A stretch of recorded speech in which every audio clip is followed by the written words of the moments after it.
Cafe lecture 58 start करते हैं। आज के लेक्चर में हमने क्या करना है, होम असाइनमेंट की डिस्कशन करनी है और नया एरिया क्या सीखना है आज हमने। आज के लेक्चर के बाद आप इस काबिल हो जाएंगे कि आप किसी फर्म में जाएं और आपको कहा जाए कि जाओ क्लाइंट की इन्वेंट्री को वेरीफाई करो, तो आप उनसे ये ना पूछे कि सर कैसे वेरीफाई करनी है, आपको खुद पता होगा कैसे वेरीफाई करना है। लेकिन अगर आज का लेक्चर ध्यान से सुनेंगे समझेंगे तो। लेकिन इन्वेंट्री की तरफ चलने से पहले होम असाइनमेंट डिस्कस करनी है, आपको पता है, ठीक है, क्योंकि रिसेंट ट्रेंड के मुताबिक आईकैप रिप्रोडक्शन का क्वेश्चन सब्सिडी प्रोसीजर से नहीं पूछ रहा, बल्कि वो केस स्टडी बना के पूछता है। और बाज़ औक़ात एक केस स्टडी में, बल्कि बाज़ औक़ात क्या अक्सर एक केस स्टडी में 2-3 ट्विस्ट डाल देता है। तो जितने भी कहानी में ट्विस्ट हो हमने सबको एड्रेस करना होता है, ये असूल पता है ना आपको, जितने भी कहानी। चलिए अब करते हैं। असाइनमेंट थी हमारी दो, एक वॉल्यूम 1 में से क्वेश्चन था और 2 क्वेश्चन वॉल्यूम 2 में से थे। तो स्टार्ट करते हैं डिस्कशन। क्वेश्चन 9, पहले रिक्वायरमेंट में क्या कह रहा है, identify the matter that you should consider in the above situation and state the audit evidence you would expect to find in your review of the audit working papers for the year ended 30 December 2013। यानी हमसे कह रहा है कि matter जो consider कर ऊपर जो भी मैटर होगा हम उसको डिस्कस करेंगे, ये क्या इशू है, किस एरिया में इशू है। और ऑडिट एविडेंस हमने क्या कैसे ऑब्टेन करते हैं, प्रोसीजर्स के जरिए। तो ऑडिट एविडेंस हमसे मांग रहा है, इसका मतलब ऑडिट प्रोसीजर मांग रहा है हमसे, हम बताएंगे क्या प्रोसीजर परफॉर्म करने हैं एविडेंस ऑब्टेन करने के लिए। रिक्वायरमेंट में जो अहम चीज नोट करने वाली है वो क्या भला, कि उसने इम्प्लीकेशन ऑन रिपोर्ट नहीं पूछा। इसका मतलब हम रिपोर्ट पे इंपैक्ट नहीं बताएंगे, सिर्फ प्रोसीजर्स बताएंगे। आगे, you are the audit manager of Ravi pharmaceuticals limited RPL for the year ended 30 December 2013। इससे हमारे क्वेश्चन पे कोई फर्क पड़ेगा? कुछ भी नहीं, इस्लाम दुआ कर रहा है। हाँ जी बिल्कुल। Draft financial statements disclose A profit before tax of rupees 200 million, जो कि पिछले साल था 150 million, and total assets of 5 billion, जो पिछले साल थे 4.8 बिलियन। इस इंफॉर्मेशन का क्वेश्चन पे कोई इंपैक्ट है? ये इंफॉर्मेशन मटेरियलिटी कैलकुलेट करने के लिए यूज की जाती है, या ये डिसाइड करने के लिए कि मैटर सिग्निफिकेंट है कि नहीं है। ठीक है, मैटर सिग्निफिकेंट है कि नहीं। आप इसमें हालांकि उसने इम्प्लीकेशन और रिपोर्ट नहीं पूछी, आप स्टिल मटेरियलिटी कैलकुलेट करके उसकी अमाउंट जो उसने दी होगी, दी हुई अमाउंट 400, उसके साथ कंपेयर कर सकते हैं। क्यों? उसे बताने के लिए कि हमें पता है ये मैटर सिग्निफिकेंट है, ये मैटर सिग्निफिकेंट है। ठीक है, ये बताने के लिए मटेरियलिटी कैलकुलेट करके उसकी अमाउंट जो भी इशू है, जो भी मैटर है, उसकी अमाउंट के साथ कंपेयर कर सकते हैं। किस लिए? ये बताने के लिए कि हमें पता है ये इशू सिग्निफिकेंट है। फिर इसके बाद आरपीएल, अब यहां से असल कहानी शुरू होने लगी। RPL has been awarded a 20-year patent right. Patent क्या होता है? इंटेंजिबल। आपने कोई न्यू प्रोडक्ट डेवलप किया जो इससे पहले मार्केट में नहीं थी और आप चाहते हैं कि दूसरे लोग उसको कॉपी ना करें, आप पेटेंट करवा लें उसको। अच्छा, पेटेंट कर किस लिए? For a new drug with a brand name of डेंकोल। द ड्रग है। अच्छा, यहां तक मुझे लग रहा है कि पेटेंट्स के ऊपर जो एक्सपेंसेस हुए होंगे ना, उसकी वेरिफिकेशन की बात कर रहा है। पेटेंट्स के ऊपर लाइसेंस फी पे की गई होगी ना, उसकी बात। लेकिन आगे क्या कर रहा है? ड्रग हैज बीन डेवलप्ड को अंडरलाइन करें, सबसे अहम लफ्ज, सबसे आपको याद है ये प्रोफेशनल स्केप्टिसिज्म वाली एग्जांपल में भी हमने पढ़ा था। जब क्लाइंट अपनी कोई प्रोडक्ट डेवलप करता है तो ये कौन सा एरिया है? Development expenditure. उसमें सबसे बड़ा रिस्क क्या होता है कि रिसर्च कॉस्ट को डेवलपमेंट में या डेवलपमेंट को रिसर्च में मिसक्लासिफाई कर दिया जाए। जिस तरह रिपेयर एक्सपेंडिचर और कैपिटल एक्सपेंडिचर में मिसक्लासिफिकेशन हो सकती है ना, उसी तरह रिसर्च में और डेवलपमेंट में भी मिसक्लासिफिकेशन हो सकती है। हमने रिस्क असेसमेंट में पढ़ा था वो जो प्रोफेशनल स्केप्टिसिज्म की एग्जांपल थे। क्या drug has been developed, underline कर ले। अब वो कह रहा है हमने डेवलप किया at a cost of rupees 400 million, 400 million की कॉस्ट में। अब बताइए कौन सा एरिया? हमने बेसिकली वेरिफिकेशन किसकी करनी है? Development cost 400 million. इक्का दुक्का कोई प्रोसीजर, अगर आप पेटेंट के ऊपर जो खर्चा लगा है उसको भी एक प्रोसीजर में कवर कर सकते हैं, एक आधा प्रोसीजर। लेकिन वो मेरा ख्याल है कि इतना सिग्निफिकेंट नहीं है। अगर सिग्निफिकेंट होता तो उसकी कोई अमाउंट वगैरह बताता, लेकिन बाहर आप बता सकते हैं उसको कि हम देखेंगे लाइसेंस एप्लीकेशन फीस कितनी है और अप्रूवल मिल गई कि नहीं। असल चीज क्या है, क्लाइंट ने जो डेवलप किया है 400 मिलियन, ये सही एसेट है कि नहीं, इसे कैपिटलाइज होना चाहिए कि नहीं। अब इसमें एज ऑडिटर हमारे 2 कंसर्न है, बड़े कंसर्न 2 है। प्रोसीजर जब हम बताएंगे वो मिक्स करके बताएंगे, लेकिन आपको पता होना चाहिए बड़े कंसर्न 2 है। पहला कंसर्न ये है, क्या इस कास्ट को कैपिटलाइज होना चाहिए, यानी क्या रिकॉग्निशन क्राइटेरिया मीट करते हैं। और दूसरा, क्या मेजरमेंट ठीक है, 400 मिलियन वाकई ही डेवलपमेंट कॉस्ट है, ठीक है, ये कॉस्ट ठीक है कि नहीं, कहीं फेक कॉस्ट नहीं ऐड की हुई। ये 2 इशू है, एक मेजरमेंट का, एक रिकॉग्निशन का। इंटेंजिबल्स में रिकॉग्निशन का इशू ज्यादा सीवियर, क्योंकि ये कहीं एग्जिस्ट तो कर नहीं रहे होते। इंटेंजिबल टेंजिबल होना तो आपको पता है रिकॉग्निशन किस चीज को करना है, वो एसेट आ रहा है, फिजिकल एसेट आ रहा है। इनटेंजिबल में बड़ा इशू था रिकॉग्निशन, और फिर मेजरमेंट के अमाउंट ठीक है कि नहीं। पहले बताइए किसको डिस्कस, दोनों डिस्कस करेंगे, प्रोसीजर में दोनों आएंगे, ठीक है, लेकिन कंसेप्चुअली आपको दोनों इश्यूज को अलग करके मैंने आपके सामने रख दिया। मुझे बताइए पहले किसको डिस्कस करना चाहते? हाँ, हम क्या देखेंगे, क्या रिकॉग्निशन क्राइटेरिया जो स्टैंडर्ड ने दिया है वो मीट करता है कि नहीं। क्राइटेरिया लिखने की जरूरत नहीं है, सिर्फ ये लाइन लिखते हैं, ठीक है। वो पहले क्राइटेरिया हमारे सिलेबस में उसने मेंशन किया था, मेंशन नहीं किया हुआ, जिसमें वो टेक्निकल फिजिबिलिटी है, रिसोर्सेज हैं, इंटेंशन है, टू कंप्लीट है, ठीक है। अच्छा, इसके बाद ये लिख दिया इसके बाद अगले प्रोसीजर क्या आएंगे, ये इंश्योर करने के लिए कि क्राइटेरिया मीट हो रहा है, आपको कुछ मजीद प्रोसीजर, जैसे क्या हम देखेंगे, क्या अब देखें सफिशिएंट रिसोर्सेज अवेलेबल है कि नहीं लिखने की जरूरत नहीं, क्योंकि रिसोर्सेज अवेलेबल थे, काम पूरा हो गया हुआ है, ठीक है। लेकिन इसको, इसकी मार्केट को हमें वैल्यूएट करना चाहिए, क्या ये प्रॉफिटेबल है, मैनेजमेंट की इंटेंशन है इसको सेल करना, तो प्रॉफिटेबल है, टेक्निकल फिजिबिलिटी, ये एक लाइन में ये 2-3 चीजें लिख सकते हैं कि हमने पहले देखा रिकॉग्निशन क्राइटेरिया मीट हो रहा है कि नहीं, और फिर आगे रिकॉग्निशन क्राइटेरिया में हमने देखा कि क्या टेक्निकल फिजिबिलिटी है, मैनेजमेंट की इंटेंशन है इसको सेल करने की, और मैनेजमेंट से रिप्रेजेंटेशन भी ले ली, क्योंकि जो इंटेंशन होती है ना मैनेजमेंट की, उनके ऊपर हम रिप्रेजेंटेशन ऑब्टेन करते हैं, क्योंकि वो मैनेजमेंट के इंटेंशन नॉर्मली उनका कोई फिजिकल एविडेंस मौजूद नहीं होता, ठीक है, तो उसके ऊपर रिप्रेजेंटेशन भी ऑब्टेन कर लेंगे। ये तो होगी हमारे प्रोसीजर्स रिकॉग्निशन। मेजरमेंट के हवाले से 400 को कैसे वेरीफाई करेंगे, मैनेजमेंट से इस 400 मिलियन का ब्रेकअप लेंगे, फिर क्या चेक करेंगे, हम ये चेक करेंगे कि क्या इसमें रेवेन्यू, रिसर्च कॉस्ट तो कैपिटलाइज नहीं हुई, फिर सपोर्टिंग डॉक्यूमेंट के साथ चेक करेंगे, सपोर्टिंग डॉक्यूमेंट के एग्जांपल बता दें, मटेरियल को सप्लायर के साथ, लेबर को पेरोल के साथ, और ओवरहेड्स को बिल्स वगैरह के साथ, और अगर जरूरत पड़े तो इंटेंजिबल्स है ना, ठीक है, इसकी वैल्यूएशन एक एक्सपर्ट को भी एंगेज कर सकते हैं, चलिए। नहीं ड्यू डिलिजेंस यहां नहीं आएगा, ड्यू डिलिजेंस क्यों नहीं आएगा, गुडविल तो नहीं है, वो तो गुडविल के केस में आता है। यहाँ पे ये जो प्रोसीजर हम बता रहे हैं एडिशंस के बता रहे हैं, वो जो हमने पहले ये भाई कह रहे हैं कि एडिशंस के प्रोसीजर भी तो आएंगे, जो अप्रूवल वगैरह और जो दूसरी, इसमें असल में ये इंटेंजिबल का, इसमें ऑटोमेटिकली एडिशन के प्रोसीजर पूरे हो गए वो, लेकिन इंटेंजिबल का था, ये इंटेंजिबल का है। इसमें उसने हमसे पूछा है डेवलपमेंट कॉस्ट की कैपिटलाइजेशन, क्लियर हो गया आपको, 2 चीजों के ऊपर हमने कमेंट किया, अमाउंट के ऊपर और रिकॉग्निशन के ऊपर, इसमें कोई इशू। अच्छा सुन ले, सम टाइम ऐसा होता है कि जो सोल्यूशन लिखा होता है ना बुक में, उसमें हो सकता है कोई ऐसा 1-2 पॉइंट ऐसे हो जो हमने क्लास में डिस्कस नहीं किए, वहां पे एक्स्ट्रा हो, या वाइस वर्सा भी हो सकता है वहां पे ना हो, हमने क्लास में एक्स्ट्रा डिस्कस कर लिए। तो जो भी आपको एडिशनल इन्फॉर्मेशन मिलती है आपने उसे पिक कर लेना, क्लास में अगर कोई एडिशनल पॉइंट डिस्कस होता है आपने उसको अपनी बुक के ऊपर नोट कर लेना अगर मौजूद नहीं है, और इसी तरह अगर बुक में कोई एडिशनल पॉइंट है तो उसे आपने रिमूव नहीं करना उसको, ठीक है, पढ़ लेना, समझ आ जाए ठीक है, नहीं समझ आए तो पूछ लीजिएगा। वो नॉर्मली कुछ रूटीन के प्रोसीजर होते हैं जो समटाइम मैं भूल जाता हूँ डिस्कस करने, और समटाइम इस वजह से क्योंकि टाइम कम है तो मैं जो एडिशनल या नए प्रोसीजर होते हैं उनको फोकस कर रहा होता हूँ, जो ऑलरेडी प्रोसीजर पढ़ चुके हैं उनको फिर मैं उस क्वेश्चन के सोल्यूशन में हो सकता है कभी डिस्कस ना करूँ। ये क्लियर हो गया जी? ये एक ही बात है, discuss basically identify the matter that you should consider. इसमें जो मैटर हमने कंसीडर करना है ना, बेसिकली जो मैटर है वो ये है कि development capitalization of development cost appropriate है कि नहीं, ये वो मैटर है जो हमने कंसीडर करना है, और इसकी मटेरियलिटी के साथ इसको कंपेयर करवाना होता है, ठीक है। जब हम किसी मैटर को डिस्कस कर रहे होते हैं या वैल्यूएट कर रहे होते हैं, उसमें एक ये एनालिसिस करना होता है हमने कि ये है क्या मिसस्टेटमेंट, स्कोप लिमिटेशन वगैरह क्या इशू क्या है, किस एरिया में इशू है, क्या इशू है, और दूसरा उसके मटेरियलिटी के साथ कंपेयर करना होता है ये बताने के लिए कि सिग्निफिकेंट इशू है, इसके ऊपर हमें एक्शन लेना चाहिए, इसको इग्नोर नहीं करना चाहिए। फिर उसके बाद हमारे रूटीन के प्रोसीजर स्टार्ट हो जाते हैं।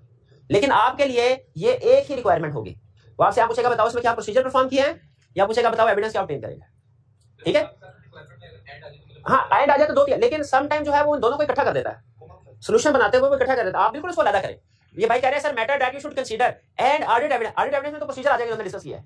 Matter that should be consider, इसमें क्या लिखेंगे, इसमें एक मटेरियलिटी की कैलकुलेशन आप देंगे, दूसरा इशू को डिस्कस करेंगे कि डेवलपमेंट कॉस्ट है ये स्टैंडर्ड रिक्वायर करते हैं, उसी वक्त कैपिटलाइज होनी चाहिए जब रिकॉग्निशन क्राइटेरिया मीट करें।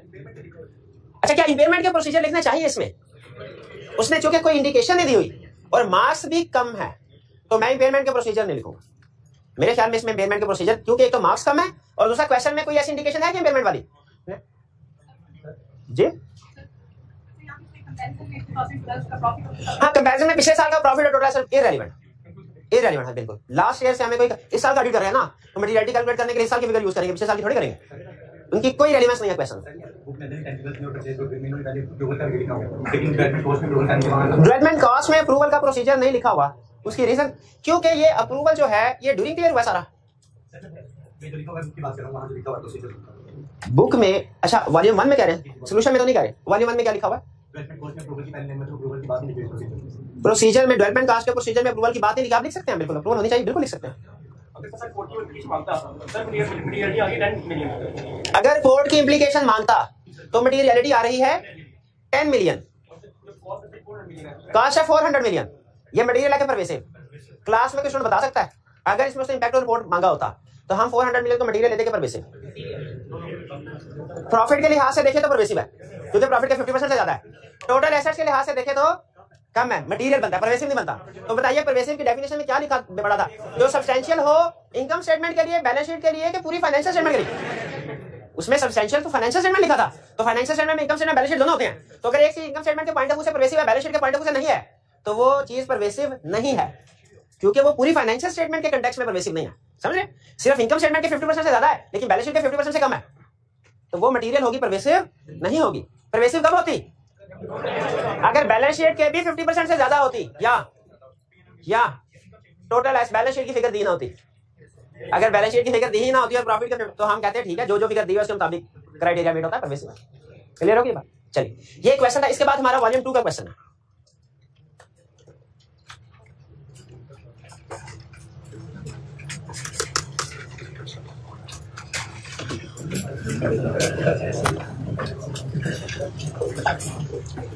सबसे पहले रिक्वायरमेंट, अच्छा इसमें भी 2 पार्ट थे, एक पार्ट मैंने उड़ा दिया जो इरेलेवेंट था, वो किसी और असाइनमेंट में करेंगे। दूसरा पार्ट ये कह रहा है discuss how you would deal with each of the above situation and the possible implication of the above on the audit report. Course of action भी पूछ रहा है, इफेक्ट ऑन रिपोर्ट भी पूछ रहा है। चलें पढ़ते हैं। You are the audit partner of BLC and company chartered accountants, the following matters are under your consideration. जी वालेकुम अस्सलाम। ठीक है।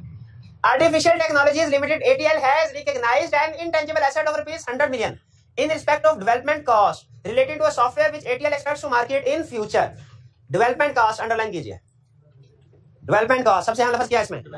Development cost। कौन सा एरिया आ रहा है? Development cost वाला। और 100 मिलियन की कास्ट से कैपिटलाइज किया। इसका मतलब है ये प्रोजेक्ट कंप्लीट हो गया होगा कि अभी इन प्रोसेस है? अभी इन प्रोसेस है कि कंप्लीट हो गया होगा? भाई कैपिटलाइज कब करते हैं? कैपिटलाइज 7 साल करते रहते हैं, 7 साल भी करते रहते हैं। अच्छा ठीक है ठीक है, तो इसका मतलब अभी हमें पता नहीं है कंप्लीट हुआ कि नहीं, लेकिन उन्होंने कॉस्ट कैपिटलाइज कर दी। आगे चलते। Market research conducted by ATL indicates a promising demand for such software. कह रहे हैं मार्केटिंग डिमांड प्रॉमिसिंग, यानी मार्केट रिसर्च ये बता रही है कि डिमांड बहुत ज्यादा होगी। ठीक है, इसका मतलब है हमें ये देखना पड़ेगा market demand. Cash flow for cost में उन्होंने मार्केट डिमांड को इन किया होगा। ठीक है। However, expected cost required to complete the software has increased significantly, and ATL requires further rupees 50 million to complete the project. अच्छा, अब यहाँ पे 2 इश्यूज है। एक तो हमारे रेगुलर प्रोसीजर थे ना मेजरमेंट के, वो तो इसमें आएंगे कि 100 मिलियन को वेरीफाई करना है। लेकिन अब रिकॉग्निशन क्राइटेरिया पे क्वेश्चन मार्क आ गया, क्योंकि रिकॉग्निशन क्राइटेरिया में एक क्राइटेरिया होता है रिसोर्सेज आपके पास अवेलेबल हो। वो कह रहे हैं भाई कॉस्ट बढ़ गई। अच्छा, अभी रिसोर्सेज की उसमें बात नहीं की, लेकिन कॉस्ट क्योंकि बढ़ रही, मेरे ध्यान में 2 सवाल आएंगे। कॉस्ट बढ़ गया, क्या इनके पास इतने पैसे हैं कि एडिशनल कॉस्ट इनकर कर लें? और इवन अगर इतने पैसे, अगर तो पैसे नहीं है, ये तो बड़ा इशू हो जाएगा। ये तो फिर इसको राइट ऑफ करने की तरफ हम जा सकते हैं अगर अल्टरनेटिव प्रोसीजर से भी रिसोर्सेज अवेलेबल नहीं होते। लेकिन स्टिल अगर पैसे अवेलेबल हो भी जाते हैं, स्टिल इंपेयरमेंट का इशू आएगा, क्योंकि कॉस्ट बढ़ने से इसकी प्रॉफिटेबिलिटी कम हो गई है। क्या ये इंडिकेशन है? आपने अगर कहीं इंपेयरमेंट वाले क्वेश्चन किए हैं तो उनमें इंडिकेशन भी बड़ी होगी इंपेयरमेंट की। उनमें क्या इस तरह की इंडिकेशन होती है कि एसेट की कॉस्ट बढ़ जाए, ऑपरेटिंग कॉस्ट बढ़ जाए? इंपेयरमेंट की इंडिकेशन होती है कि नहीं होती? क्योंकि उसकी प्रॉफिटेबिलिटी कम हो जाती है।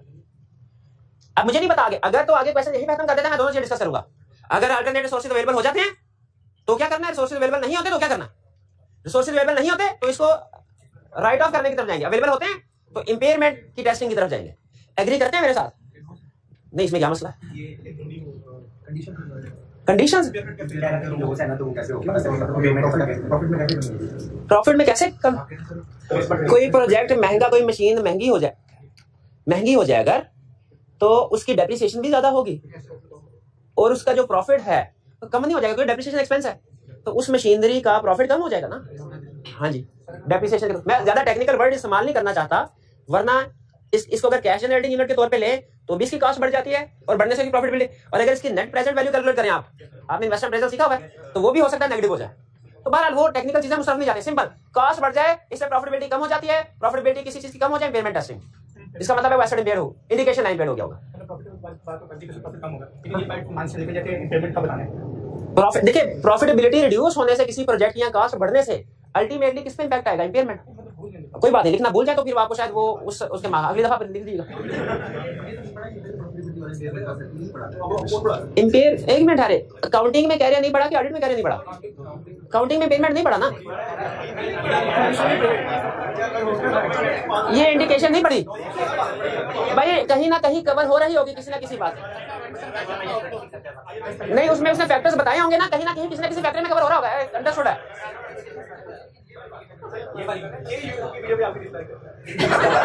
अच्छा, ये था डिसलाइक करना भाई। अब सिंपल ये ध्यान में रखिए, जब कभी हमारे किसी भी एसेट की परफॉर्मेंस डाउन जाएगी, उसकी प्रॉफिटेबिलिटी कम होगी, इंपेयरमेंट।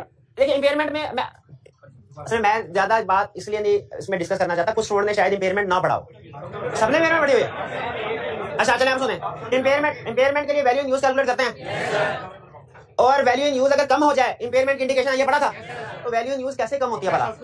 अगर जो उसके ऊपर खर्चा वो ज्यादा हो जाए एसेट के ऊपर, या जो प्रोडक्ट सेल हो रही है उसकी अमाउंट कम हो जाए, सेल प्राइस कम हो जाए, इससे वैल्यू इन यूज कम नहीं हो जाएगी। तो मुझे बताइए अगर एसेट की कॉस्ट 50 मिलियन से बढ़ गई है तो वैल्यू इन यूज नहीं हो रही, रिवा हो गई है कि नहीं होगा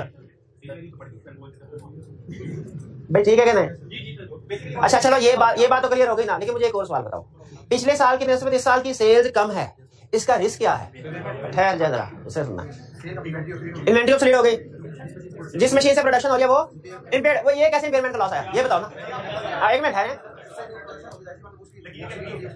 उसकी वैल्यू कम हो गई ना, यही कंसेप्ट है सर। सिर्फ फर्क यह है कि वहां पे उसकी जो रेवेन्यू इससे जनरेट होना है वो कम हो गया, तो हमने कहा इम्पेयरमेंट। यहाँ पे कॉस्ट बढ़ रही है, इससे भी नहीं अब तो कंसेप्ट डिस्कस होगा डिटेल में।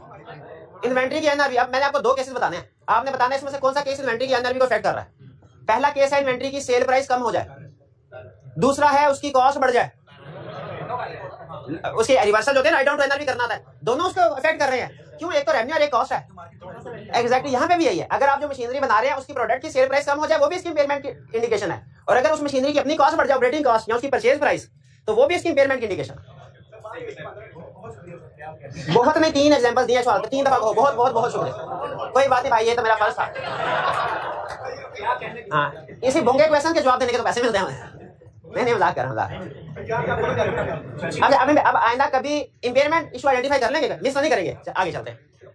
50 million to complete the project. अच्छा चलें, एक मिनट, नहीं चलिए मैं क्वेश्चन कंप्लीट करूं फिर मैं आपकी तरफ फिर आता हूं। सिंस अच्छा क्या है, since ATL has already utilized its existing credit limit to other projects, वो अपनी एक्जिस्टिंग लिमिट यानी बैंक का मजीद लोन देने को, it is facing difficulties in raising financing for the above software. अब इस सॉफ्टवेयर के लिए पैसे इकट्ठे करने में प्रॉब्लम आ रही है। कह रहा है कि प्रॉफिट बिफोर टैक्स 270 मिलियन है। प्रॉफिट की तरफ एंड में चलेंगे जब रिपोर्ट की तरफ आएंगे। पहले मुझे बताइए कौन से 2 इशूज या 3 इशूज या 4 इशूज इसमें इन्वॉल्व हो रहे हैं। एक तो हमें जो उसने डेवलपमेंट कॉस्ट कैपिटलाइज किया है उसको वेरीफाई करना है, और फिर दूसरा इसके रिकग्निशन क्राइटेरिया में कमेंट करना है। खास तौर पे किस पे कमेंट करना है? रिसोर्सेज के ऊपर। तो दो, एक देखिए प्रोसीजर बताने में 2 इशूज आ गए। एक आ गया हमारा इस अमाउंट को वेरीफाई करना, डेवलपमेंट कॉस्ट को, और दूसरा क्या आ गया उसके क्राइटेरिया। कॉस्ट को कैसे वेरीफाई करें? लिस्ट ले लें, रेवेन्यू उसके रिसर्च डेवलपमेंट देख लें और सपोर्टिंग डॉक्यूमेंट के साथ मैच कर लें। ये 2-3 प्रोसीजर इधर क्लियर हो गए। आगे चलें, क्राइटेरिया के ऊपर कमेंट कीजिए। यहाँ पे 2 तरह के स्टूडेंट्स हैं। एक स्टूडेंट जो फेल होने वाले वो क्या कहेंगे कि डेवलपमेंट कॉस्ट चूंकि रिसोर्सेज अवेलेबल नहीं है, डेवलपमेंट कॉस्ट को राइट ऑफ कर दें। दूसरे स्टूडेंट कहेंगे पहले क्लाइंट के साथ डिस्कस करें क्या अल्टरनेट रिसोर्सेज अवेलेबल है, मे भी फर्दर शेयर इशू कर दे, लोन नहीं ना मिल रहा बैंक से, फर्दर शेयर इशू कर दे, मे भी कोई डायरेक्टर लोन दे दे, इंटरेस्ट फ्री लोन दे दे। ठीक है, तो हमें इसके ऊपर अल्टरनेटिव डिस्कशन की तरफ जाना है, अल्टरनेटिव प्रोसीजर की तरफ जाना है। अगर उसके बाद भी तो फिर हम रिपोर्टिंग की तरफ राइट ऑफ करेंगे इसको। ठीक है, अच्छा यहाँ पे एक क्वेश्चन मेरा, क्या हमें इसमें इंपेयरमेंट टेस्टिंग की तरफ जाना चाहिए? इंपेयरमेंट टेस्टिंग की तरफ जाना चाहिए, लेकिन मार्क्स कम है, मेरी सजेशन है सिर्फ एक आधी लाइन में बता दे, एक प्रोसीजर सिर्फ बता दे कि discuss need for impairment testing of this product. ठीक है, और इसमें आप लिख सकते हैं कि हम फ्यूचर के जो कैश फ्लो है इनके उनको सामने, इंपेयरमेंट टेस्टिंग में यही करते हैं ना, इंपेयरमेंट टेस्टिंग में फ्यूचर के कैश फ्लो का एनालिसिस हम करते हैं कि नहीं करते? क्योंकि वैल्यू न्यूज उधर से निकलेगी फ्यूचर कैश फ्लो में, और फ्यूचर कैश फ्लो में मैनेजमेंट ने दबा के 2 नंबर की होंगी पूरे पिछले साल। सीफएम लेवल में बात वो देता है पिछले सालों का रिकॉर्ड, होता क्या वाला जरा एग्जांपल सुनिएगा। कहते हैं पिछले साल 2 साल पहले 200 मिलियन सेल, इस साल 220 मिलियन सेल, अगले साल की फोरकास्ट है 450 मिलियन सेल, और फिर कहते हैं नहीं आप बेफिक्र हैं, हमने एक नई प्रोडक्ट लॉन्च भी करनी है अगले साल। ओके भाई, करनी है तो ये कैसे पता चला कि वो इतनी सुपर डुपर होगी जो इससे पहले कभी कोई प्रोडक्ट आपने लॉन्च नहीं की? तो दोनों इश्यूज आ गए ना। तो जो कैश फ्लो फॉर कॉस्ट होते हैं ना, उनमें अजम्पशन में मैनेजमेंट लाजमी 2 नंबर करती है। हमने उसकी रीजनेबलनेस देखनी है, डाटा लेवल है कि नहीं। ये इंपेयरमेंट में, लेकिन मैं नहीं चाह ज्यादा गुस्से उसके अंदर, एक आधे लाइन लिखते मार्क्स कम है, काफी है। तो इस क्वेश्चन में बेसिकली 3 इश्यूज हैं, एक अमाउंट की वेरिफिकेशन, दूसरा रिकॉग्निशन क्राइटेरिया, और तीसरा इंपेयरमेंट, क्योंकि कॉस्ट बढ़ गई है, इंपेयरमेंट की तरफ जाए ना जाए वो आपकी मर्जी है, क्योंकि मार्क्स कम है। ठीक है, डिमांड पे हम इंपेयरमेंट के केस में कमेंट करेंगे। ये इंपेयरमेंट में इस इंफॉर्मेशन को भी इंक्लूड होना चाहिए इंपेयरमेंट टेस्टिंग कि अब डिमांड, अब देखें, अब देखें, हाँ जी बिल्कुल, उन्होंने खुद रिसर्च किया उसको। इस रिसर्च के ऊपर कमेंट हम कर सकते हैं, लेकिन इंपेयरमेंट के अंदर, इंपेयरमेंट क्योंकि क्लाइंट ने वैल्यू इन यूज, इस इंफॉर्मेशन को किस लिए यूज किया होगा? Value in use. और वैल्यू इन यूज हम कहां चेक करते हैं? क्लियर हो गया? अच्छा, अब आगे बाकी सिंपल है। अगर मैनेजमेंट ने ये रिसोर्सेज अवेलेबल हो जाते हैं, ठीक है, कैपिटलाइज करें, बिस्मिल्लाह, कोई इशू नहीं है। ओपिनियन क्या देंगे हम? अनमोडिफाइड। कोई और लफ्ज बोले इसका? हाँ, कैम की ऑडिट मैटर में इंक्लूड करेंगे। क्यों? की ऑडिट मैटर में किसी लिस्ट में था ये? इंपेयरमेंट के ऊपर तो हमने कॉम्प्लेक्स इंटेंजिबल की वैल्यूएशन पेमेंट ये की ऑडिट मैटर होता है। और अगर ये अल्टरनेट सोर्सेज से पैसे अवेलेबल नहीं हो रहे तो रिकॉग्निशन क्राइटेरिया मीट नहीं हो रहा, राइट ऑफ करो, ठीक है। नहीं करते तो मिसस्टेटमेंट। इफेक्ट बताया क्या है, मटेरियल कैलकुलेशन वाले जरा 270 को कंपेयर कर 5 पर, हाँ ठीक है 50% से ज्यादा तो नहीं है, मटेरियल है क्वालिफाइड ओपिनियन, ठीक है क्वालिफाइड ओपिनियन जी।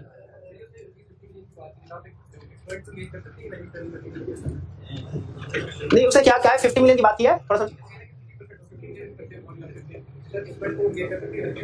इस ये उसने क्वेश्चन में कहा है कि 50 मिलियन मजीद लगेंगे, क्या इस इंफॉर्मेशन को वेरीफाई करने के लिए एक्सपर्ट को एंगेज कर सकते हैं? इसकी जरूरत नहीं है क्योंकि इसने रिकॉग्नाइज नहीं किया ना, उससे रिकॉर्ड नहीं किया, तो मैनेजमेंट की अपनी फिगर है। हमें तो बस ये इंफॉर्मेशन चाहिए हमारे लिए सफिशिएंट है कि मैनेजमेंट के पास इतने सोर्सेज नहीं इस प्रोजेक्ट को कंप्लीट कर सके, इसलिए इसकी रिकॉग्निशन के ऊपर क्वेश्चन मार्क है, ठीक है। इस इंफॉर्मेशन से हमने इसको वेरीफाई करने की जरूरत नहीं है, 50 मिलियन को नहीं वेरीफाई करना, ये तो इनकरी देगी।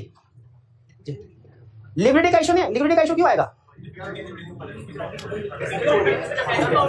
Financing difficulties normally liquidity issue होता है, लेकिन ये फाइनेंसिंग डिफिकल्टी सिर्फ इस प्रोजेक्ट के लिए है। अगर वो पूरे बिजनेस के लिए कह रहा होता ना, हाँ बिल्कुल लायबिलिटीज में तो फिर गोइंग कंसर्न की तरफ जा सकते थे आप, लेकिन यहाँ पे नोट कीजिए जो इशू है वो सिर्फ और सिर्फ किस लिए है? इस सॉफ्टवेयर के लिए, पूरे बिजनेस के लिए नहीं है। आगे चलते हैं। की ऑडिट मैटर किस वजह से आएगा? इनटेंजिबल। आपको की ऑडिट मैटर की लिस्ट याद है? की ऑडिट मैटर की लिस्ट याद है कि नहीं मेरे भाई? क्या क्या थी सुना है? हाँ टेंजिबल भी इनटेंजिबल भी था ना, इस वजह से आएगा। नहीं सही नहीं बताया मैंने। Next question 5। क्वेश्चन 5। अच्छा पहले रिक्वायरमेंट पढ़ लेते हैं। रिक्वायरमेंट में state the audit procedure which may be performed in respect of audit issue, also discuss the implication of this issue if any on the audit report. दोनों चीजें पूछ ली उसने। चलिए रिक्वायरमेंट क्लियर हो गई ना, अब क्वेश्चन की तरफ आते हैं। अब क्वेश्चन में मैं रुक के आपसे पूछता रहूंगा इससे क्या हमारे इस इशू के रिलेटेड कोई प्रोसीजर परफॉर्म करने का नहीं करना।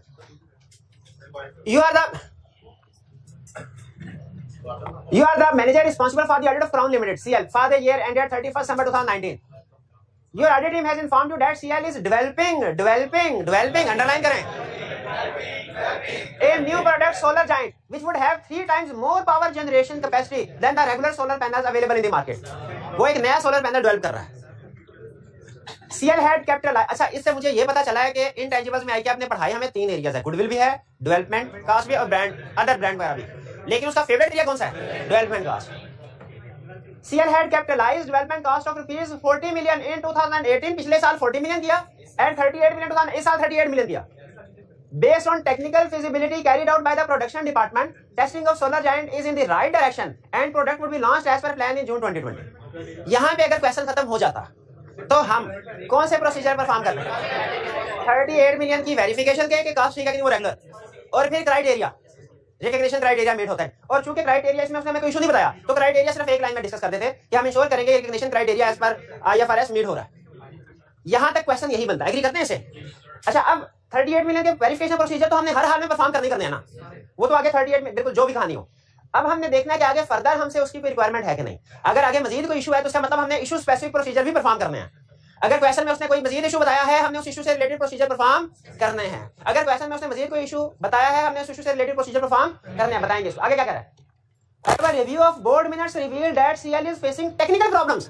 पिछली दफा फाइनेंशियल प्रॉब्लम्स थी, इस दफा टेक्निकल प्रॉब्लम्स हैं। इस दफा तो एक्सपर्ट आए ही है, इस दफा तो एक्सपर्ट जो टेक्निकल इशू है ना तो पूरा हो सकता है।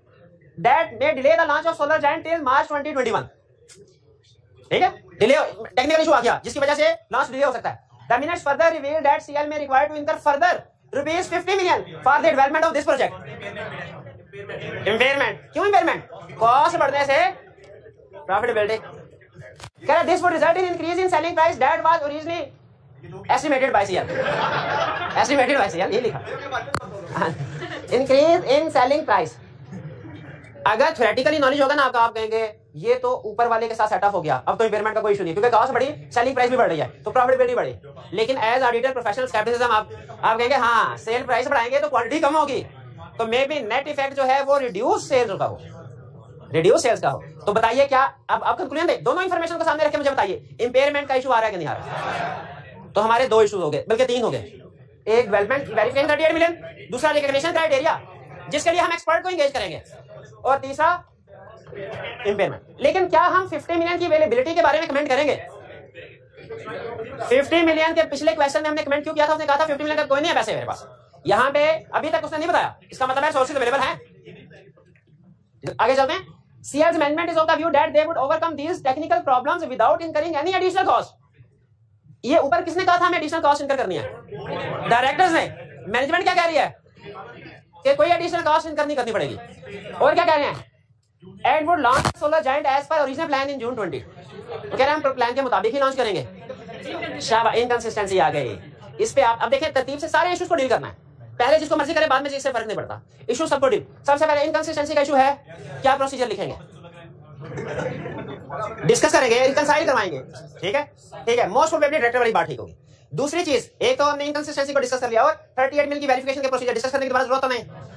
तीसरी चीज, जो टेक्निकल प्रॉब्लम्स फेस की जा रही हैं इनको कैसे रिजॉल्व करें। क्या सिर्फ एक्सपर्ट को हायर कर ले कि मिनट से इनकी टेक्निकल खुद भी रीड करें, अंडरस्टैंड करने के लिए कि डायरेक्टर्स ने आगे फर्दर इनका क्या एक्शन है, क्या प्लान है, क्या इस प्रोडक्ट को वाकई लॉन्च करेंगे, रिप्रेजेंटेशन भी ले लें, इंटेंशन टू यूज या सेल इंटेंशन टू कंप्लीट है कि नहीं, ठीक है। ये और इंपेयरमेंट की भी बात कर लें, ठीक है, कि पॉसिबिलिटी है, कंफर्म नहीं है लेकिन पॉसिबिलिटी है ये इंपेयर हो गया हो, और इसलिए इसकी इंपेयरमेंट टेस्टिंग की वर्किंग भी रिव्यू करेंगे।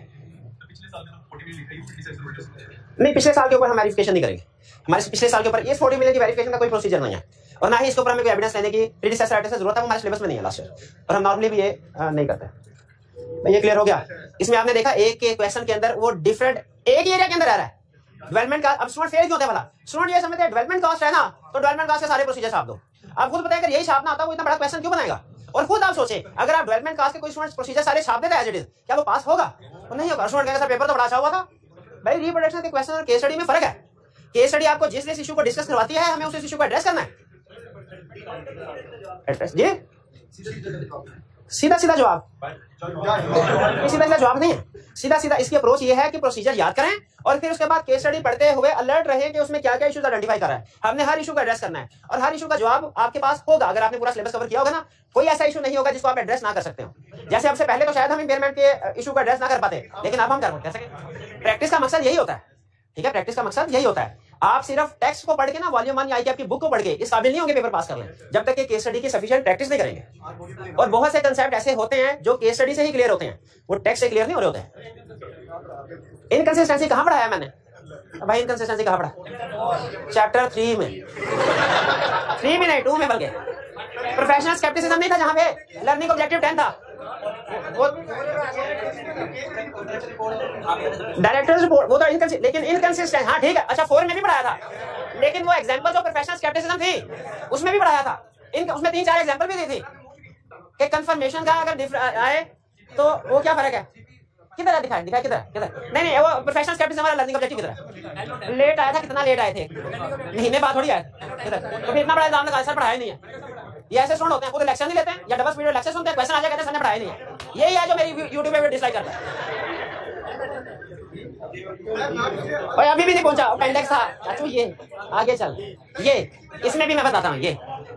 ये 7 वाला ऊंची सारा पढ़ के सुनाओ। 7 वाला हाँ, inconsistency between different sources of evidence. ये इनकंसिस्टेंसी नहीं है नहीं, बस ठीक है, चलिए बस कर दें। अब हम कुछ नई चीजें पढ़ते हैं। ये तो पुरानी चीजों की प्रैक्टिस की ना हमने, टाइम ऐसे ही खत्म हो गया। अभी 20 मिनट पढ़े।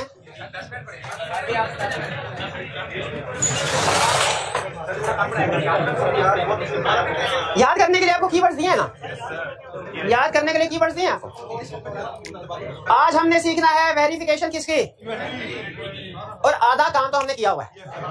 कैसे? अभी नहीं, पहले लेक्चर में क्या बताया था? असाइनमेंट करवाई थी ना, और उसमें क्या कहा था? इस असाइनमेंट के बाद आप हर एरिया का 50% से ज्यादा कंप्लीट कर सकते हैं। वही बताइए, इन्वेंट्री को वेरीफाई कर रहे हैं। इन्वेंट्री की एग्जर्शंस कितनी होती हैं? 6। कौन सी?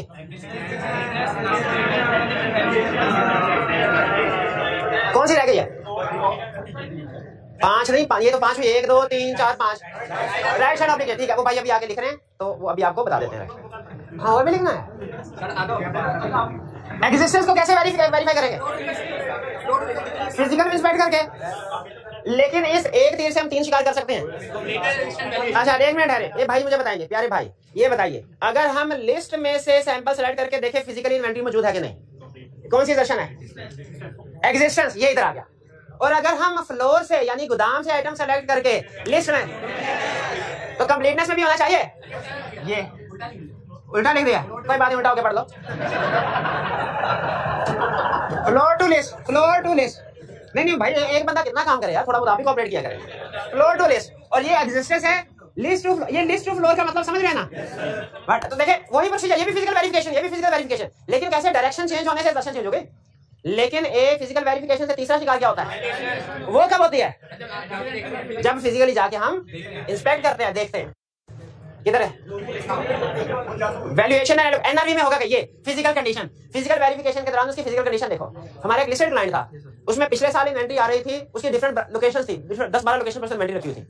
हम सैंपल बेस में ना फिजिकल वेरिफिकेशन करते थे।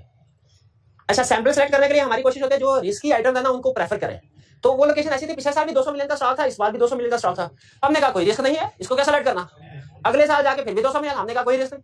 तीसरे साल हमने कहा जाके चेक कर ही लेते हैं इसको, सैंपल पे, सैंपल भी आपको चेंज करते रहे अनप्रेडिक्टेबल। उधर गए तो पता चला कि इन्वेंट्री चेंज की थोड़ी बहुत चेंज होती थी, सिर्फ तकरीबन 200 मिलियन की इन्वेंट्री उधर हमेशा रहती थी। रीजन क्या थी, वो इन्वेंट्री जली हुई थी और क्लाइंट ने कभी इसको राइट ऑफ ही नहीं किया था। वो तो अगले 10 साल तक 200 मिलियन ही रहना था। जब फिजिकल वेरिफिकेशन करने के लिए गए, हम एक्जिस्टेंस वेरीफाई करने के लिए गए थे, उधर जाके देखा इन्वेंट्री जली पड़ी है। हमने कहा इसको जीरो करो, ये तो एनआरवी भी वेरीफाई हो गई, इसको जीरो करो। तो अगर आप फिजिकल वेरिफिकेशन के दौरान में उसकी कंडीशंस भी देखें तो इससे कौन सी सेशन वेरीफाई होती है, रेशन है लोकेशन। एक्जिस्टेंस क्लियर हो गया। अच्छा, इसके अलावा और प्रोसीजर बताइए, इन्वेंट्री में कौन सा परफॉर्म करता है। ये अच्छा, क्लासिफिकेशन कैसे चेक करेंगे,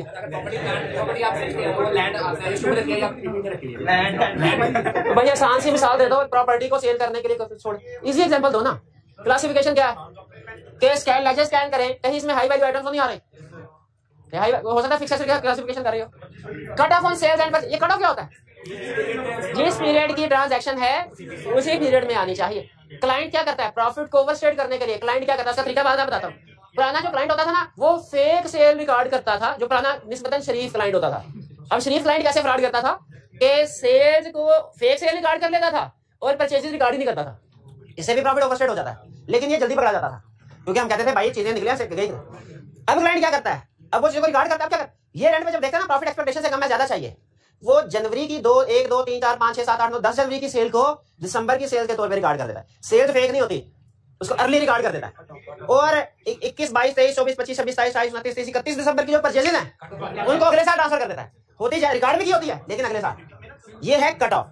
हाँ, अब ये फ्रॉड, लेकिन हम जाहिर है जहां पे फ्रॉड है वहां पे ऑडिट प्रोसीजर भी है, तो अब हम क्या करते हैं, कट ऑफ प्रोसीजर परफॉर्म करते हैं, जिससे इंश्योर करते हैं जो जिस साल की ट्रांजैक्शन है उसी साल में रिकॉर्ड हो। और ये ज्यादातर सेल और परचेज के लिए निकला कट ऑफ टेस्ट। और भी एरिया पे परफॉर्म कर सकते हैं, जैसे डेटर्स में भी कर सकते हैं, लेकिन वो सेल्स और डेटर का डायरेक्ट रिलेशनशिप, इनडायरेक्ट रिलेशनशिप होने की वजह से करते हैं। परचेजिंग में भी कर सकते हैं। असल में कट ऑफ का जो प्रोसीजर इजाद हुआ है किस लिए, सेल्स और परचेजेस के लिए। इसमें हम साल के एंड पे जाके जो लास्ट गुड डिस्पैच नोट और लास्ट गुड शीट नोट होता है, ये दोनों नोट कर लेते हैं।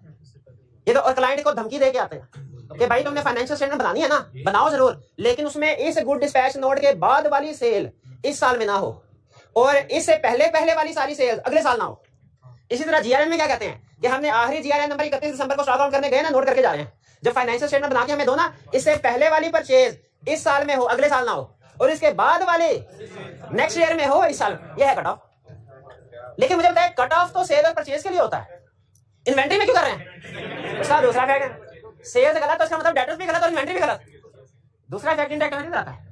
प्रेजेंटेशन एंड डिस्क्लोजर क्या इंश्योर करना है, लिखने की जरूरत नहीं है इसमें कौन कौन से डिस्क्लोजर्स होते हैं। वो प्लेज वगैरह की इन्वेंट्री के, राइट डाउन टू एनआरवी के, सर्कमस्टेंसेस जिनकी वजह से राइट डाउन, वो डिस्क्लोजर रिक्वायर करता है। आगे जाके नहीं पढ़ेंगे वो, काउंटिंग कभी पढ़ेंगे नहीं ना, अभी ना आगे जाके। काउंटिंग में पढ़े आपने क्या यार, कहां से काउंटिंग पढ़ गया ना, इम्पेयरमेंट का इसको पता है ना, इसको रोज क्यों नहीं आते थे क्लास में, असाइनमेंट क्यों नहीं करते थे काउंटिंग के? बस कंप्लीटनेस। अच्छा, कंप्लीटनेस के बारे में आपको क्या बताया हुआ है कि कंप्लीटनेस कैसे वेरीफाई होती है? एग्री और रिकंसाइल, एक रिकॉर्ड को दूसरे क्लाइंट रिकॉर्ड के साथ एग्री करना है, रिकंसाइल करना है। तो बताते जाए किसको किसके साथ करना है।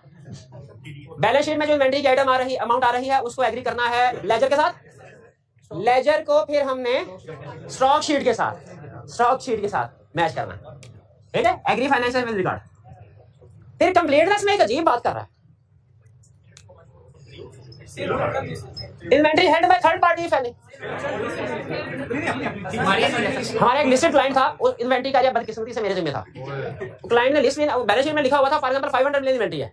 क्लाइंट ने जो लिस्ट दी वेरिफिकेशन करने के लिए गए, वहां पे 400 मिलियन की इन्वेंट्री निकली, 100 मिलियन की इन्वेंट्री। मैंने शोर मचा दिया, फ्रॉड, जूनियर होते हैं ना, बड़ा शौक होता है फ्रॉड। जरा भागे मैनेजर के पास गए, हमने कहा जी फ्रॉड बढ़ गया, देखे 500 मिलियन रिकॉर्ड किया हुआ है, 400 मिलियन की इन्वेंटरी, 100 मिलियन की इन्वेंटरी गायब, खा गए, फ्रॉड करके लूट के लेके सारी मैनेजमेंट डायरेक्टर लेवल तक बात। अच्छा नहीं ये सच में है, और इसके ऊपर उनके कुछ स्टाफ मेंबर ने रिजाइन भी कर दिया था, मुझे बाद में बड़ा अफसोस हुआ इसका। अच्छा डायरेक्टर लेवल तक बात बोल, अब डायरेक्टर को निचली चीजों का तो पता नहीं होता, उन्होंने कहा अच्छा इतना लिखा 100 मिलियन का, इन्वेस्टिगेशन शुरू होगी।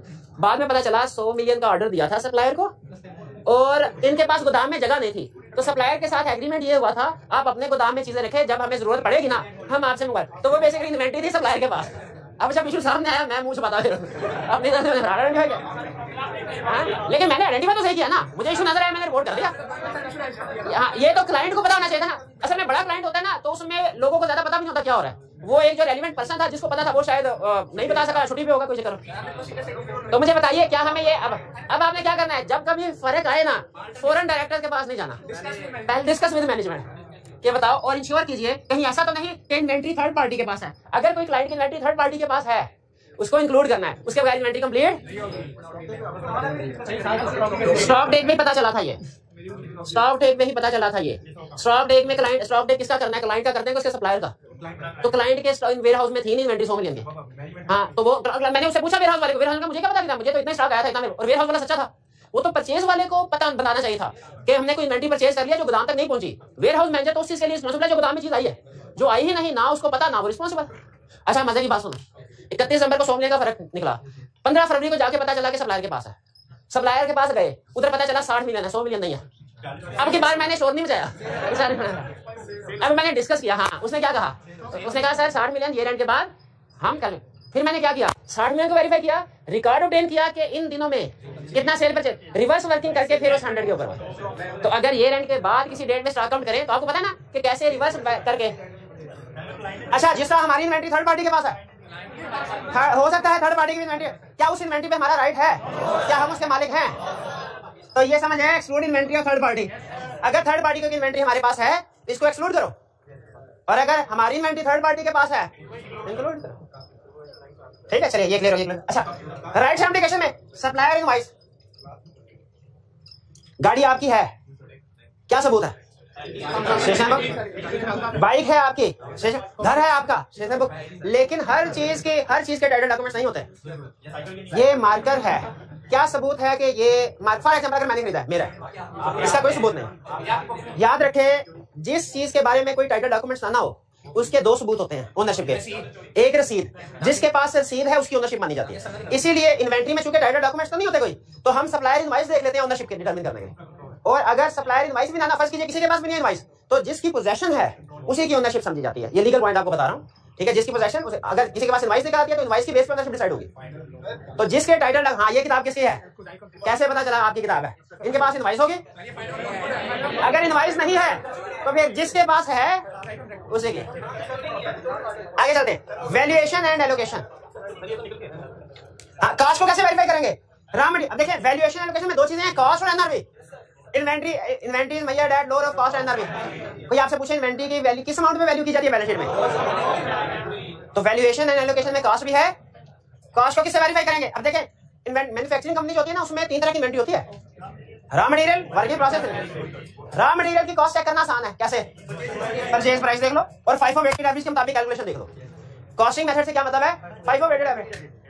वर्क इन प्रोसेस और फिनिश गुड में सिर्फ परचेज प्राइस नहीं, दो और चीजें भी शामिल होती है, लेबर और FOS। तो आप देख लें, अब आपको पता है मटेरियल को किससे वेरीफाई करना है, लेबर को टाइम शीट में पेरोल शीट, और FOS को बिल्स वगैरह। हाँ लेकिन उसमें एक रूल होता था कि प्रोडक्शन वाले ओवरहेड को यूज करना है, मार्केटिंग ओवरहेड कैपिटलाइज नहीं होते। ये IAS 2 में लिखा हुआ है, बोलना नहीं, IAS 2 में लिखा हुआ है कि एडमिन मार्केटिंग नहीं इंक्लूड करने। अच्छा कॉस्ट में बड़ा, अकाउंटिंग में नहीं बड़ा, जहां में बड़ा है। और ओवरहेड नॉर्मल लेवल पे मेजर करते हैं इसको, एक नॉर्मल कैपेसिटी होती है, एक एक्चुअल कैपेसिटी होती है। ठीक, अहम चीज आज के लेक्चर का सबसे अहम कंसेप्ट, कल नहीं पढ़ेंगे, इन्वेंट्री की NRV कैसे पता चलेगा। मैंने अपनी बैलेंस शीट में इस मार्कर की वैल्यू लिखी है 100 रुपीज, 20 कैसे कंपेयर करेंगे मार्केट से या सब्सिक्वेंट सेल प्राइस है, ये रेंट के बाद मार्कर किस प्राइस पे से। अब NRV के प्रोसीजर गौर से सुन ले, केस स्टडी में इनमें से किसी भी एक के ऊपर वो आपसे कंसेप्ट टेस्ट कर सकता है। केस स्टडी में रिप्रोडक्शन का पूछना बहुत आसान है, केस स्टडी में पूछ सकता है। पहला रटे वाला पॉइंट, मैनेजमेंट प्रोसीजर, मैनेजमेंट से पूछे भाई आप कैसे NRV डिटरमिन करते हैं, एस्टिमेटेड सेल प्राइस, वो हमें बता दे कैलकुलेशन। मैनेजमेंट का प्रोसेस का रिव्यू कर लिया, discuss reason of increase in inventory या डिक्रीज इन सेल। क्या इन्वेंट्री इंक्रीज हो रही हो या सेल डिक्रीज हो रही है, उसका एनआरवी पे इंपैक्ट होता है। मैनेजमेंट से डिस्कस कर लें क्यों इन्वेंट्री इंक्रीज हो रही है, क्यों सेल डिक्रीज हो रही है। एजिंग रिपोर्ट, एजिंग रिपोर्ट क्या होती है कि कौन सी इन्वेंट्री कितनी पुरानी है। जैसे डेटर्स की एजिंग रिपोर्ट होती है, कौन से डेटर कितने पुराने, जो ज्यादा पुराने हैं उनके ऊपर प्रोविजन ज्यादा। एजिंग रिपोर्ट किसी ने कभी बनाई है, आपसे नहीं पूछ रहा, कभी एजिंग रिपोर्ट किसी ने देखी है। वो काउंटिंग में provision for bad debt calculate करने के लिए वो आपको मजे की बात हूं, वो एजिंग रिपोर्ट सिर्फ डेटर्स में नहीं इन्वेंट्री में भी बनती है। इन्वेंट्री कोई बात नहीं, कंसेप्ट वैसी बनती है जिसमें हम देखते हैं कौन सी इन्वेंट्री कितनी पुरानी है। जो इन्वेंट्री ज्यादा पुरानी है उसकी वैल्यू कम होगी, एनआरवी उतनी उसकी कम होगी, और नई इन्वेंट्री की नहीं। किसी देखें हर क्लाइंट पे एजिंग रिपोर्ट क्रिटिकल नहीं होती, लेकिन खास तौर पे ऐसे क्लाइंट जो फूड आइटम्स में डील करते हैं, जो फार्मास्यूटिकल कंपनीज में डील करते हैं, डिपार्टमेंटल स्टोर वगैरह, किसी ऑडिट करने के जाएंगे एजिंग रिपोर्ट क्रिटिकल है। पेरिशेबल गुड, शाबाश, इकोनॉमिक्स से बढ़िया, शाबाश, पेरिशेबल गुड, बिल्कुल ठीक। जो जल्दी खराब हो जाती हैं, जल्दी खराब हो जाती है। एजिंग रिपोर्ट से आपको पता चल जाएगा कौन सी आइटम्स ऑब्सोलीट है, क्या नहीं चलेगा। जो ज्यादा पुरानी है वो ऑब्सोलीट है। फिजिकल कंडीशन बता दी आपको। सेल्स रिटर्न अंडरलाइन करें बॉक्स में, inverted comma, sale check sales return. आपको याद है सेल रिटर्न से पहले सब्सिक्वेंट इवेंट में बताया था आपको, नहीं याद होगा, पक्की बात है। सेल्स रिटर्न सब्सिक्वेंट इवेंट में बताया था, कुछ नहीं याद, क्या हाँ भाई बताया था। Return of defective inventory adjusting event, ये नहीं बताया था। तो सेल्स रिटर्न आ जाए तो हमें पूछना चाहिए किस वजह से इन्वेंट्री, वो कहें ये इन्वेंट्री खराब है, ये खराब है, ये बाइक इसकी ब्रेक ही नहीं लगती। तो अब बताइए ये इन्वेंट्री की एनआरवी का इशू है कि नहीं है। इसमें इन्वेंट्री सही मैन्युफैक्चर नहीं हुई, इन्वेंट्री सही मैन्युफैक्चर नहीं हुई, ठीक है। एक शायद वो चॉकलेट बनाने वाली कंपनी थी पाकिस्तान में, तो है चूहे शुहे निकला, कोई इशू नहीं होता, बर्गर में अक्सर चीजें निकल दिया। तो मैं निकाला तो एक चॉकलेट मैग का आर्टिकल पढ़ा, चॉकलेट उनकी एक चॉकलेट से ना प्लास्टिक का कोई रैपर वगैरह था, प्लास्टिक का चॉकलेट से निकला है, वो निकला था ना। लेकिन वो अब पाकिस्तान तो नहीं था, फॉरेन कंट्री थी, उसे इशू रिपोर्ट किया, उन्होंने उस पूरे बैच की जितनी भी चॉकलेट थी सारी की सारी वेस्ट कर दी कि इस बैच में कोई प्रॉब्लम है। अब मुझे बताइए अगर कोई इन्वेंट्री इस तरह का इशू, अच्छा आपने एग्जाम में ना यही स्टैंडर्ड लेके जाना है कि इन्वेंट्री में कोई इशू नहीं, पाकिस्तान में नहीं आई थी वेस्ट कर दी। अगर सेल्स रिटर्न वापस हो, इसका मतलब प्रोडक्ट में कोई ना कोई मसला है तो वापस हो रही है ना, उसको एनआरवी पे। अगर तो सिर्फ उसी प्रोडक्ट में मसला है उसी को एनआरवी, अगर उसकी मैन्युफैक्चरिंग में मसला है तो पूरे के पूरे बैच को एनआरवी पे रिकॉर्ड करना पड़ेगा। अगर मैन्युफैक्चरिंग फॉल्ट है तो मशीन को इम्पेयर करना पड़ेगा, वरना अगर इनपुट्स में कोई ऐसी चीज ऐड कर दी गई थी जो कि नहीं होनी, बात का ऐसा था ना मटेरियल कुछ ज्यादा ऐड कर दिया, थोड़ी थोड़ी चेस्ट डालनी थी, ज्यादा चेस्ट ऐड नहीं, लेकिन रहने ये एग्जांपल गलत है, इसमें तो प्राइस बढ़ेगी कम नहीं होगी, डिमांड बढ़ जाएगी। Recalculate NRV and check reasonableness, ये कैलकुलेशन के ऊपर फोकस कर रहा है कि देखिए सब्सिक्वेंट सेल प्राइस क्या है। सब्सिक्वेंट सेल प्राइस सबसे बड़ी इंडिकेशन है इन्वेंट्री की एनआरवी की। अगर आपको कभी केस में कह देना कि ये रेंट के बाद इन्वेंट्री रिटर्न हो गई है, ये एडजस्टिंग इवेंट है और इसका मतलब ये निकल रहा है कि एनआरवी डाउन। और अगर कहते ये रेंट के बाद इन्वेंट्री सेल हुई, रिटर्न नहीं सेल हुई लेकिन कॉस्ट से कम प्राइस पे, ये भी एडजस्टिंग इवेंट है, ये आपको बता रहा है कि ये रेंट पे इन्वेंट्री की एनआरवी क्या है। क्लियर हो गए सारे प्रश्न? ठीक है ठीक है ठीक है, नहीं पढ़ा रहा मैं, नहीं पढ़ा रहा, सिर्फ आपको कह रहा हूं घर से पढ़ के पहले, before, during, after stock count करना है आपने। चलो इसको नहीं, ठीक है ठीक है ठीक है, बाद में, ठीक है। ये तो कर लिया ना आपने, चलिए असाइनमेंट भी कर लीजिएगा, ठीक है। आज का कल फिर पहले असाइनमेंट के क्वेश्चन बाद में डिस्कस करेंगे, पहले इसको निपटाऊंगा मैं। चलिए आज का लेक्चर यहाँ खत्म करते हैं, अल्लाह हाफिज।